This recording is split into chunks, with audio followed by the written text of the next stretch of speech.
1974 সালের সেপ্টেম্বরের দিকে নতুন এক স্রোত শরণার্থী ঢাকায় আসে। ঢাকায় আসা তাদের জন্য সম্ভবত সবচেয়ে কঠিন কাজ ছিল। গ্রামে তারা খেতে পারত লতাপাতা বা শাকসবজি, পুকুরে নালায় খালবিলে ধরতে পারত মাছ, মাঠে গরুর পিঠে আঠা বসিয়ে কবজা করতে পারত পাখি। আরও চেষ্টা করলে শুকনো পাতায় ভর্তি শীতের গর্ত থেকে চুরি করতে পারত কচ্ছপের ডিম, বয়স্ক কলাগাছ, এগুলো থেকে খুঁজে নিতে পারত কলার সাথে সাদা কাণ্ড। শহরে এসবের কিছুই নেই। কেন তারা দলে দলে ঢাকায় আসে আমি তা আমার নিজের জিজ্ঞেস করি। বিশেষ করে এমন একটি সময় যখন ঢাকায় দ্রব্যমূল্য বেড়ে হয়েছে বহুগুণ। ময়না মিয়া যেমন বলেছেন, এটি কি তাহলে স্বাধীনতার বিরোধিতাকারীদের চক্রান্ত? আমার তা মনে হয় না। আমি মনে করি এর পেছনে রয়েছে আরও গূঢ় কিছু কারণ। প্রথমত, এসব শরণার্থী গ্রামে ভূমিহীন ছিল। তাদের পক্ষে যে কোনো দিন যে কোনো স্থানে চলে যাবার সিদ্ধান্ত নেওয়া সহজ, তাতে তাদের হারাবার কিছুই নাই। দ্বিতীয়ত, তারা বিশেষ কোথাও থেকে আসেনি বা বিশেষ কোথাও যাচ্ছে না। তারা বছরের পর বছর বসবাস করছে রাস্তার উপর, চলে গেছে এক স্থান থেকে অন্য স্থানে। তাদের পূর্বপুরুষও এভাবেই জীবন কাটিয়েছে। এভাবে চলতে চলতে এখন তারা এসেছে ঢাকায়, দেশের রাজধানীতে, যেখানে তাদের যাত্রা শেষ নয়। তৃতীয়ত, তারা আর মৃত্যু দেখতে চায়নি। প্রতিদিন মৃত্যু দেখতে দেখতে তাদের আত্মা পচে গেছে, কিন্তু আর নয়। তারা খুঁজছে দেশের সবচেয়ে ঘনবসতিপূর্ণ এলাকা। ভেবেছে ঢাকার লক্ষ লক্ষ মানুষের ভিড় মৃত্যু নিশ্চয়ই তাদেরকে খুঁজে পাবে না। তারা পালিয়ে কাটাতে পারবে জীবনের বাকি সময়টুকু। চতুর্থত, তারা অর্থহীনভাবে মারা যেতে চায়নি। দেশ স্বাধীন হয়েছে, আসবে সুসময়, কিন্তু পরিবর্তে এসেছে দুর্ভিক্ষ। দুর্ভিক্ষ এখানে চিরদিন থাকবে না। নতুন ফসল ঘরে আসলেই তা কেটে যাবে। ততদিন পর্যন্ত বেঁচে থাকতে পারলে উপভোগ করা যাবে স্বাধীনতার সুফল। সেজন্য গ্রাম থেকে ঢাকায় এসে তারা শুধু কিছুটা সময় পার করে দিতে চেয়েছে। আবার তারা গ্রামে যাবে, আবার আসবে ঢাকায় বা যাবে কোনোখানে, যতক্ষণ না ফসল কাটার সময় আসে। এসব উত্তরের কোনোটি শেষ পর্যন্ত আমার মনে ধরে না। বিষয়টা এত সহজ নয়, আমি অবশেষে ভাবি। এরপর আমার মধ্যে আরও ব্যাখ্যা রয়েছে যেমন একটি ব্যাখ্যা যার পর আর কিছুই নেই। ভাবতে ভাবতে একদিন মনে হয় সেই চূড়ান্ত ব্যাখ্যাটা কি তা আমি জানি। আমি যদি অন্য কোনো সময়ের অন্য কোনো শরণার্থীদের নিয়ে ভাবতাম, তাহলে আমার বোধ হয় বুঝটি অন্যরকম হতো। আমি নিশ্চিত আজকের এই শরণার্থীরা ঢাকা এসেছে শুধু এই একটি কারণে। তারা শেখ মুজিবের কাছাকাছি আসতে চেয়েছে। তারা তার সামনে দাঁড়িয়ে তাদের দুর্দশার প্রতি তার দৃষ্টি আকর্ষণ করতে চেয়েছে।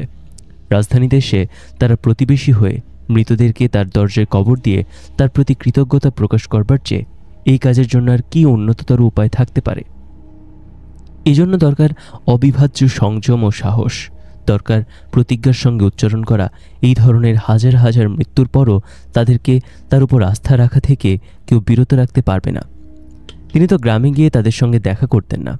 তারা অনেক দিন অপেক্ষা করে বুঝতে পেরেছে মৃত্যুর পর মৃত্যু এসেছে, কিন্তু তিনি আসেননি, যদিও তিনি আসবেন বলে কথা দিয়েছিলেন। তাই সময় করে তারা শহরে তার কাছেই ছুটে এসেছে। আমি তাদের নমস্কার করি।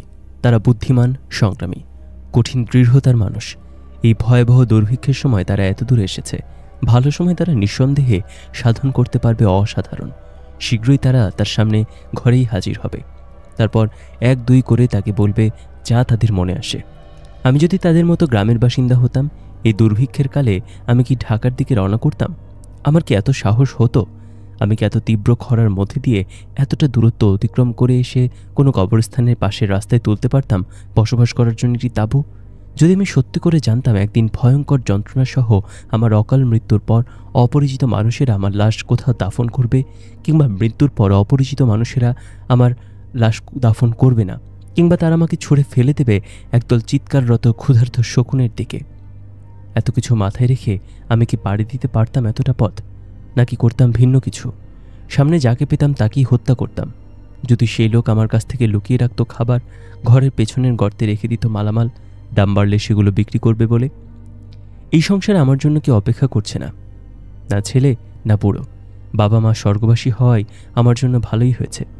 যদি তারা বেঁচে থাকতেন আমি তাদের দিকে ফিরেও তাকাতাম না, বা হয়তো তাদেরকে কারো কাছে বিক্রি করে দিতাম, কেড়ে নিতাম তাদের মুখের খাবার। ভগবানের দোহাই দিলে তাদের লাঠি পেটা করতাম সকাল বিকাল। বলতাম সব জীবনেরই বেঁচে থাকা প্রয়োজন, কারণ সব জীবনই মূল্যবান। কিন্তু এই মুহূর্তে আমার জীবন যে তাদের জীবনের চেয়ে বেশি মূল্যবান, তা কি তারা বুঝতে পারে না? যুগে যুগে ভগবান শুধু তার যে তার উপর কর্তৃত্ব খাটাতে পারে। আমি নিষ্ঠুর হতাম তাদের প্রতি, জঘন্য হতাম মানুষ হিসেবে। আব্দুল আলী অনেকক্ষণ ধরে আমাদের জন্য দরজায় অপেক্ষা করে। বসবার মতো জায়গা না থাকায় পুরোটা সময় তাকে তার পায়ের উপর দাঁড়িয়ে থাকতে হয়। আমাদেরকে সিঁড়ি বেয়ে উঠতে দেখে সে কর্কশভাবে জিজ্ঞেস করে, এতক্ষণ আমরা কোথায় ছিলাম? ময়না মিয়া আমাদেরকে জরুরিভাবে ডেকে পাঠিয়েছেন, এখনই যেতে হবে। আমরা তার রাগের কারণটি বুঝতে পারি। আমরা সময় নষ্ট না করে তাকে অনুসরণ করি। পথে যেতে যেতে সে তার মুজিব কোটের প্রতি আমাদের দৃষ্টি আকর্ষণ করে। কেমন দেখাচ্ছে তাকে? তাকে কি মনে হচ্ছে শেখ মুজিবের একজন প্রকৃত সমর্থক, যে তার নির্দেশ মতো উঠবে বা বসবে, খাবে বা খাবে না? শেখ মুজিবের জনপ্রিয়তা বাড়াবার জন্য সম্প্রতি ময়না মিয়া একটি বিশেষ নিয়ম চালু করেছেন। এখন থেকে তার ঘরের প্রতিটি পুরুষকে বাধ্যতামূলকভাবে মুজিব কোট পড়তে হবে।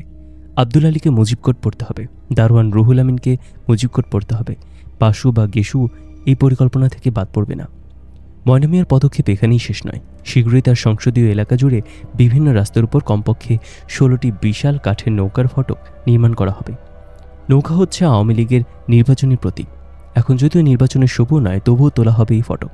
সর্বপ্রথম ফটকটি তোলা হবে ময়না মিয়ার বাড়ির সদর দরজায়।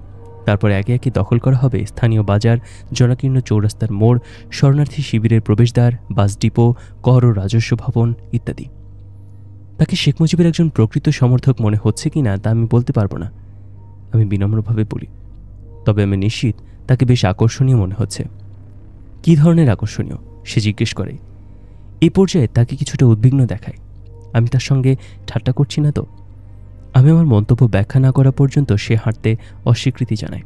তার মধ্যে উদ্বেগের ভাবটি ধীরে ধীরে ঘনীভূত হয়ে ওঠে।